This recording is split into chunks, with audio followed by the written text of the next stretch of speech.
I want to talk a little bit about how we learn and how our learning patterns have changed over the years, and just how we. What I'm often finding is that folk there's a very small distance between the input and the response.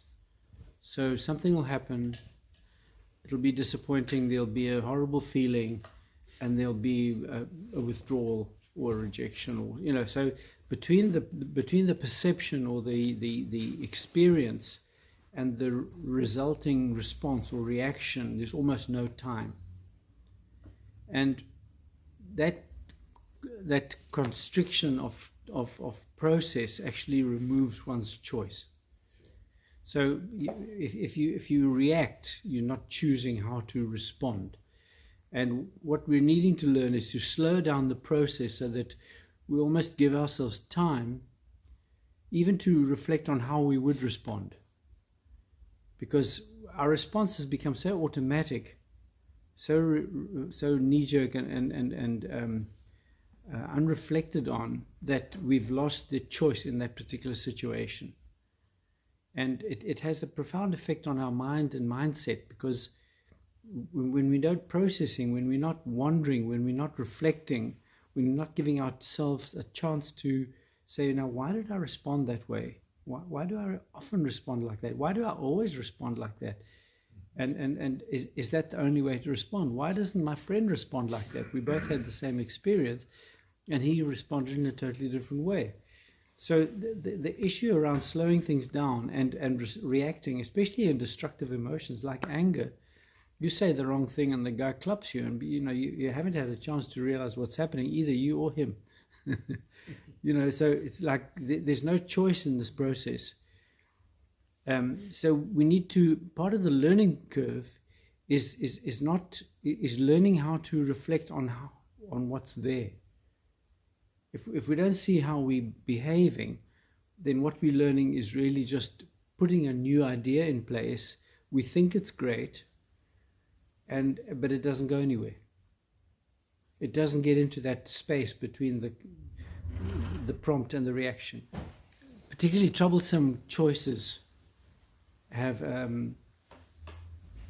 profound effect in that we've lost the ability to choose, and the trouble with that is then we give up.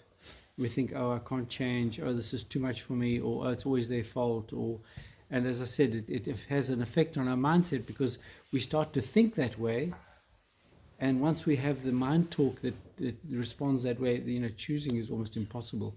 So to slow things down, to even give yourself a chance to think about it, say, well, I won't respond until tomorrow morning, or I'll walk around the block and then phone you back, or just give yourself and practice, because once you open up the space, then you start seeing that your response is very understandable given the choices you've had in the past. It might have been a survival tactic 20 years ago, but it might not work anymore as a survival tactic, but you do it automatically now, even though it doesn't help. So once you open up the space, the time, you need to decide, well, what different options do I have for responding?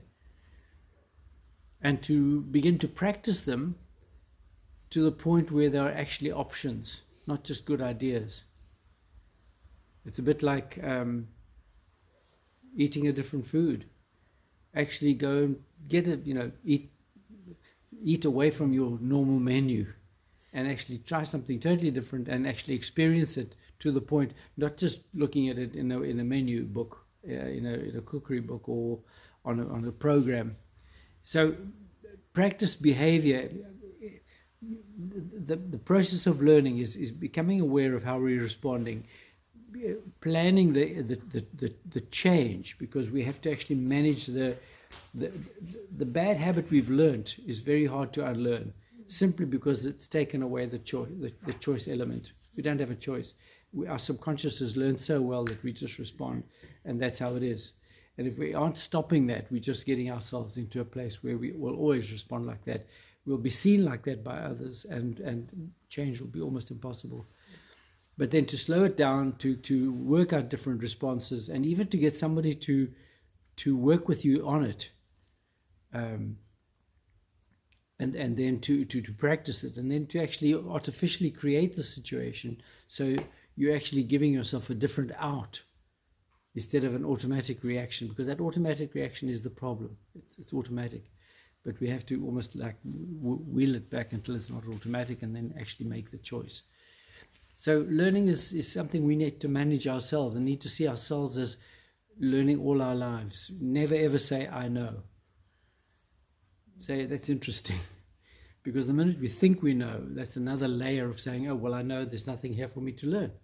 And usually it's something we know in our head, which is why we say we know, because if we knew, we wouldn't have to say, I know. It would just be part of us. I don't say, I know how to walk. I just get up and go there, unless it is a problem. So when things get into our head, they also help that process of jumping from stimulus to response without giving us a choice.